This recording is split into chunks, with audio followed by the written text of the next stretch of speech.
So my last video kind of blew up, and so did my channel. You guys seem to like me ripping into Obi-Wan, but I gotta be honest, I can't always be a negative Nancy when it comes to Star Wars. I feel like constantly talking about all the things you hate about a franchise that you love deep down is just exhausting. But don't get me wrong, when I passionately dislike something, you're damn right I'll make a video on it. I feel like I'm in an abusive relationship with Star Wars. It's honestly 50-50 split odds on whether or not I'll get something that I look at and say, yeah, that's quality Star Wars. But nonetheless, I always keep my arms out and open for new content, ready to embrace a new product and praise it. But I'm often left feeling underwhelmed, disappointed, or just left feeling indifferent. While Obi-Wan still has 2 episodes remaining, it's just a matter of time before the new marketing kicks off and fans turn their attention towards the next Disney Plus show, Star Wars Andor. If you just casually watch Star Wars, the announcement of and trailer for Andor may have slipped by your radar. I'm sure there's at least one of you scratching your head right now wondering why they're making a spin-off show about the forest planet where the Ewoks live. If you want to watch the Ewoks and their adventures on Andor, the Vintage Collection on Disney Plus has you covered. But Star Wars Andor is actually named after the Rebel intelligence officer Cassian Andor, played by Diego Luna. Yes, the next Star Wars show is about Cassian Andor, the guy who first appeared in Rogue One and then died at the very end.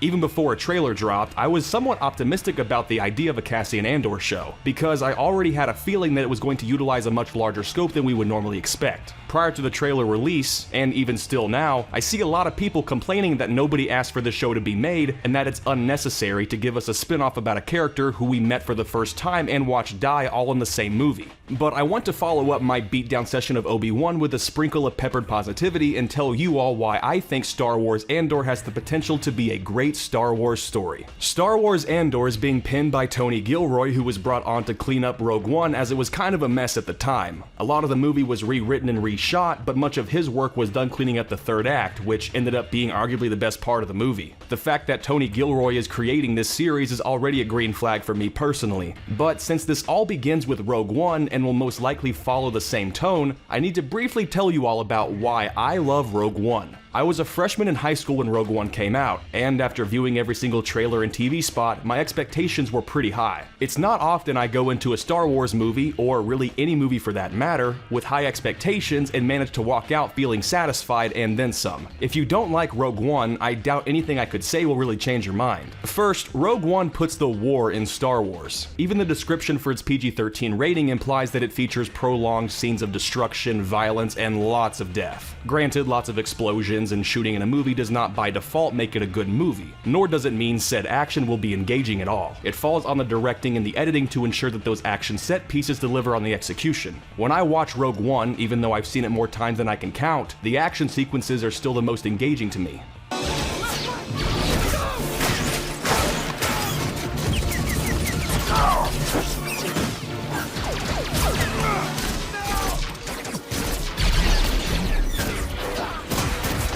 Rogue One is far grittier, darker, and more depressing than most Star Wars movies. This is a movie where all the heroes are dead by the time the credits roll, including Cassian Andor. Even with just one trailer to go off of right now, I don't think it's a far-fetched assumption that Andor will have a similarly grounded approach to showcase the troubling and dark reality of leading a rebellion against a totalitarian regime. Rogue One is also incredibly cinematic, and I find it to be one of the most beautifully painted Star Wars movies. Granted, the crew behind the execution of Rogue One is not the same as Andor, but like I said in my previous video, Andor does look quite cinematic for a TV series. Most of this was shot on location, and judging by how long it took to finish production, it doesn't seem like they rushed this one. Rogue One also offers a small glimmer of insight into the gray areas of the Rebel Alliance. In the original trilogy, there is no question what George Lucas wants you to think. The Empire are the bad guys, and the Rebels are the good guys. Even though Luke kills at least 1 million people when he blows up the Death Star, this is championed as a victory for the Rebels, as well as the galaxy at large. We think really nothing of this because as an audience, we understand that the Empire are fascists who must be crushed. The first time we meet Cassian, he executes one of his friends because he has a broken arm and can't escape the predicament that they're in. After a cursory Google search, I can't find a source for this, but I'm fairly confident I've read canon material that says that Cassian has a Star Wars version of cyanide pill on him at all times to take in the event that he's ever captured captured by the Empire. Even though Saw Gerrera and the partisans are painted as extremists who go too far, it's made clear that Cassian operates in a morally gray area when following orders or carrying out his own plans. When it comes time to prepare for the third act, Cassian tells Jyn that he and others in the Alliance have done terrible things on behalf of the cause. The fight against the Empire is a cause they believe in, and it's something they see as worth fighting for no matter what it takes. Cassian is clearly haunted by the things that he has done, but deep down he believes that it's for the greater good. Showcasing this theme culminates in him fighting in the Battle of Scarif and laying down his life and paying the ultimate price to ensure the rebels can win the war. So that's essentially why I love Rogue One. It's dark, it's gritty, and it showcases a side of the conflict we hadn't really seen before, but it also does so in a very engaging way. But I'm sure your main concern remains. Why do we need a show about Cassian Andor when we know how his story ends?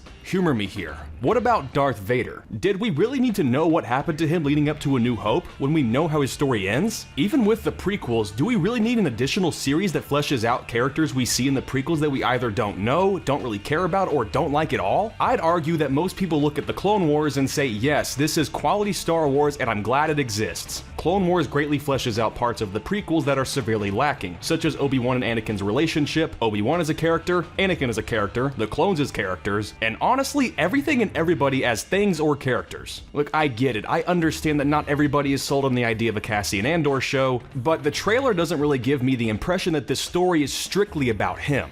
Let me explain. A show set prior to Rogue One during the early years of the Rebel Alliance could have been led by anybody, honestly. They could have made a brand new character for us to follow, but at the end of the day, they chose to use Cassian as the lead. Cassian hardly appears in the first trailer, and just going off of interviews we've gotten so far, it seems like other characters such as Mon Mothma and Stellan Skarsgård's character will have fairly large roles in this series. Though we don't get flashbacks and long dumps of Cassian's backstory in Rogue One, the things he says and does give us a general idea that he's been fighting tyranny since he was about 6 years old. Cassian fought on the side of the Separatists during the Clone Wars, but I place zero blame on a 6-year-old Cassian for failing to recognize that his own side was being manipulated and played as pawns by Palpatine. The Republic was corrupt to its core. There's no question about that. It makes sense it would disenfranchise people, even though the side they ultimately chose to fight for was also corrupt. Cassian's fight didn't end once the Clone Wars ended, because like we see in Star Wars Rebels, neither the Republic nor the Separatists won the war.